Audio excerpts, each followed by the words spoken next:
Hi everybody, welcome back. This is Victoria with Victorious Essentials. So last time we met, we were talking a little bit more about kind of getting back to the basics, which is the basis of my ebook that I have available. And what we talked about mostly was just water and the beginning steps in really detoxing your body. And it really starts with something as simple as incorporating not just the minimum amount of water, but getting to where you need to be, but at least starting with the minimum, right?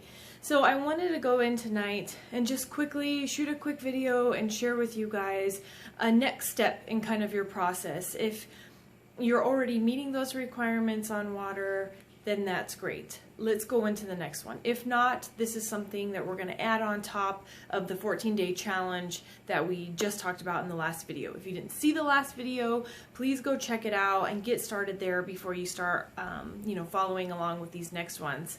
Again, please also make sure you're sharing these videos. Infertility is very common and widespread. That doesn't mean that it's normal or it's what it should be. It's just something that is happening in an abundance in our community in the United States, and I am here to hopefully influence and provide information to really cut down on those numbers. So with your help by sharing and subscribing to my channel here, we can hopefully make a bigger impact and help more women, whether it's with infertility, whether it's from recovering postpartum, or whether it's just overall getting their body healthy and ready to maintain a beautiful, healthy pregnancy throughout. So let's get started today. What we want to talk about today is just kind of the basics of building your meal plan. How I want you to look at food in just a little bit different way if you're not doing this already. So first of all, I just want to say, when it comes to food, give your body what it needs and nothing more. And I know that sounds general, but it's also very simple. What our bodies need is actual food. Food from plants and animals of the earth that are fed plants of the earth. Things that, remember, whatever you eat, you are eating whatever you eats. So making sure that you are picking out foods that are being raised properly, being fed what it is that their biology was designed to eat. For example, we want to be eating meats or cow meat that is grass-fed, and not just grass-fed. We want 100% grass-fed, grass-finished, because that's what a cow is designed to eat, and we want to make sure that their body's not being put under any stress. Their body's not being given any extra hormones or given anything that stresses their body just so that they can gain weight, because those stressors, those hormones, those toxins that are in that animal are going to go into the meat, and then will go into our meat when we digest it. So we want to make sure that we are aware of what we eats, and then just being more aware that we want to eat things of the earth. Okay, so if it's made in a lab or you're buying it in a box, it is not made of the earth. The earth does not prep things and put them in a box and provide them to you, right? So that is kind of an easy step to explain, but not necessarily always an easy step to incorporate into your life. And so I just want to walk you through what going through the store, trying to change your mindset and your behavior and kind of your process of prepping for going to the store and prepping for how you want to buy, so you can kind of avoid those things that you have been purchasing in the box that can sometimes be more of a compulsive purchase. So first, before we're going to the store, we're creating a list of all of our meals. Nothing extra, just the things that we know that we need. Healthy snacks like nuts and berries, different fruits and vegetables, things that we can snack on that are there whenever we're hungry and we need something, so we're not grabbing something that isn't in our highest and best good. So then we're also looking at meals. When we're prepping for most meals, we want to have high fats and proteins for breakfasts and dinners, maybe adding more carbohydrates like the fruits or the grains in the middle of the day. And these are one of those things as we go through these videos, we'll definitely break down and analyze each meal more, but this is really the basics. And what I want to talk about today is basically putting together a way that you can buy more of the things you need and less of the things that you don't. So when we go into the store, we have our list. We know exactly what we're going to have for dinners for the week. So we're only going into the store maybe once or twice, really cutting back on the chance of compulsive purchase. We go in there and we're going to go right to the produce department, okay? It's going to be beautiful. It's going to be bright and shiny and colorful. If you are shopping at a grocery store that does not have a visually attractive produce section, then if you can find another grocery store, please do. I'm a big fan of Whole Foods. Absolutely love that place. They always have a very visual, we choose food and we actually eat visually first. It has to be visually appealing and then tangibly appealing, and then the smell, and then the taste is last. And I know that sounds funny, but that's just kind of how we shop. And if you go in there and you start to recognize, like, really pay attention to what you notice first. So look for those bright colors because they're going to attract you coming from those fruits and vegetables, and they look healthy. You don't want, obviously we're not going to buy any weak or sick looking fruits and vegetables. So we're going to go in there, and this is a big one, but we're going to steer clear of the, we want to steer clear of the unorganic and go for the organic. And I'm not getting prompted or promoted or getting anything from the USDA. I am really wanting to stress the point of organic. And if you're already doing organic, awesome. If you haven't done it yet because of whatever reasons, I've heard a lot of them, everything from cost to not believing that it really matters. One experience I have is I have some friends who work in a grocery store that has very high standards, and they were in the produce department. Now, they carry organic, but they also carry conventional, which is non-organic produce. Now, whether it's not genetically not modified or not, if a conventional grape, say a box of conventional grapes comes in, you open that box, there is still a warning, a label on the top of those grapes that reads, "Do not come in contact with eyes, skin, or breathe in." And that's laying, that's the packaging that's laying around these grapes. Now think about how many times your kids, or even yourself as a child, grocery shopping with your mom. I know when I would grocery shop with my mom, if there was a grape kind of hanging out, it's right at your eye level, you may grab it and just put it in your mouth, not thinking anything of it. We really can't do that today, because if grapes are coming in with a warning not to touch your skin, should we really be ingesting it into our body? Absolutely not. If you can't put it on your hand and eat it, you shouldn't put it on your skin, and vice versa. You shouldn't put it, if you can't put it on your skin, you shouldn't put it in your body either. So just being more aware of what's coming with the conventional foods. You're going to be getting the pesticides. You're going to be getting the genetically modified foods. And any of those are going to be altering your hormones. And in the purpose of speaking about infertility, that's not what we want right now. So if you're eating a lot of conventional foods, making that switch and changing to organic can be huge, absolutely huge impact on your health almost immediately.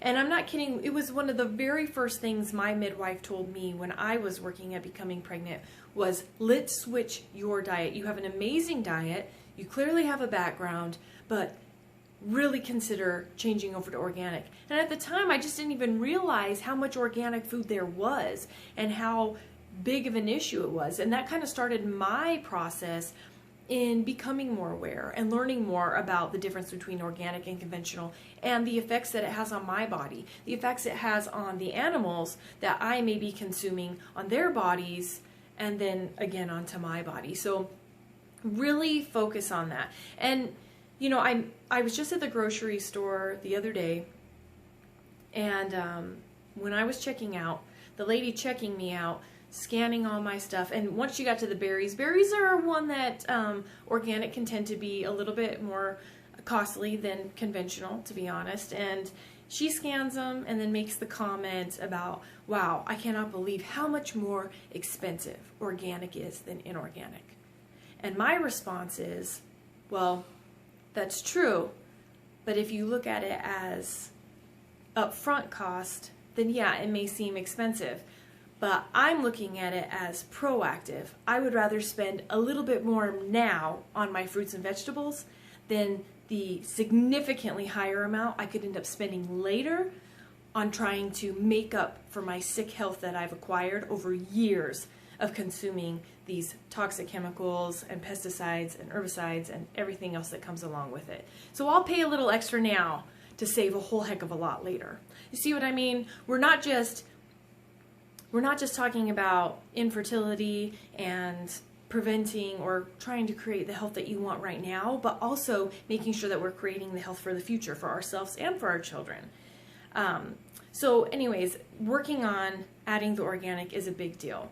And if just adding the fruits and vegetables into your diet is something new, baby steps are okay. But I just wanted you to keep that in the back of your mind, like this is where we're headed. These are the goals. This is where I want you to start thinking and start getting to be. Or if there are times that, you know, you're just trying to gradually add it in, you're going to get green onions and their price difference is 10 cents, go for the organic. Try and add it in gradually. Now, when you're shopping through the store, again, we're going to do more of what's called border shopping. So the borders of the store, you're going to have your produce. So you're picking up your fruits and vegetables to go with your meals. And then we're going to skip over the baking section, as hard as that can be sometimes, and go straight to the meat department. This is where we're going to pick up our fishes, our chicken, our red meats, and all that kind of stuff. If you're vegan or vegetarian, you've probably picked up a lot of your fats and proteins in the produce department, and we'll talk about where we're going to go after the meat department, and that's where we would obviously go next. So here we are, we've got our fruits and vegetables, we're in the meat department. Again, we're getting red meats that are pasture raised. That means they're grass fed and grass finished. We're cutting down on the acidity in those, which is going to cut down on the acidity in our bodies as well.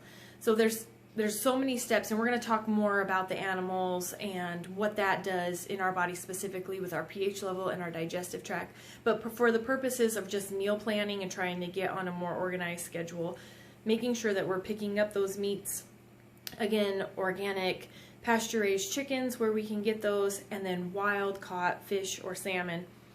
Trying to steer away from tunas, fishes that are higher in heavy metals. Things like heavy metals and, again, hormones that are in the foods are going to alter and add heavy metals and hormones in our body. We don't need extra of that. Okay, we want organic foods that are coming organic from the earth because we are an organic body and we want to produce a baby organically as well. That's what we're working towards, right? So then after we've gotten our meats, the only spots that I usually go down in the aisle are going to be things where I'm getting my beans, nuts, legumes, grains like quinoa, maybe rice, lentils. So things like that you're going to be adding some more proteins and kind of weight to some of your meals. So what I'm doing with my meal prepping, when I'm making a list, I'm thinking about I want to have fish 1 or 2 times a week. I want to have maybe just a veggie meal without animal protein 1 or 2 nights a week, and then I'll have an animal protein 2 or 3 nights a week. So then I'm getting kind of a good variety and making sure I'm incorporating my vegetables and shopping that way and avoiding all these lines and aisles with boxes and extra cans and bottles and all these things. I mean, turn over these boxes, look at the ingredients. If it's more than just what you're looking for, it's too much. There doesn't need to be 20 different ingredients for something that you're eating. You're looking at things like corn syrup, cornstarch. We don't need to be eating that. High fructose corn syrup. These things are toxic to our body. They increase weight gain. They increase inflammation. There are studies and studies over this. Those are the kind of things that you're going to find in boxed foods. So let's stay away from the boxed ones and just go for what comes from the earth. So again, if you're shopping that way, it's easier to kind of support this change. And this goes along with adding more water. So, you know, the other day we're adding more water because we're trying to flush the toxins out of our body. So if we're not consuming some of those toxins from the boxed foods that maybe we were buying before, it's going to make it a lot easier to be cleaning out and getting rid of these toxins from our lifestyle and from what's in our body already. And a less toxic body is a more fertile body. That's just going to be simple math. Now, again, so we're going to focus on the border shopping. We're going to make a list before we go of the meals that we want to have. So that way when we're in there, we're focused and we're buying the proteins and the fruits and vegetables that we need for that. And then, you know, getting through the idea of the cost, because the cost that we're spending on these organic foods, this is preventative health. This is actual supporting where you want to be, because we would rather invest in our health by spending a little bit more on healthy, organic, strong foods than spending 10 times or more later on in life, because we are paying for the side effects of everything that comes along with all these boxed foods and genetically modified conventional foods. So start there, something simple. Let me know when you go to the store if you have questions, or if you're having any difficulties making these changes or trying to find the things that you're looking for. There are a ton of recipes online that make it easy. So many recipes and websites that make it so easy to start incorporating these new ingredients that you're maybe not used to, or new vegetables you've never used before. It can be really fun. It can be a little bit frustrating. Start basic, make it easy, and again, reach out with any questions. Like I said last time, you can always reference my free ebook I have online at p2strategist.com. Go to the website and it's going to give you the opportunity to sign up for the free newsletter. You'll immediately get an email that's going to have the free ebook. It's going to talk a little bit more about adding the organic, about the water, and just my back to the basics, the simple outline of how to get started. So I hope today is something, if it's not new, maybe it's just a reminder to get you back on track. Because again, this isn't about weight loss. This is about finding a balance within your body, mentally, physically, emotionally, spiritually, and these are one of the many steps that help you get to that point, which ultimately gets you to your goal of conceiving the baby that you've been hoping to. So again, we'll see you next time, and thanks for joining me here at Victorious Essentials. Have a great night.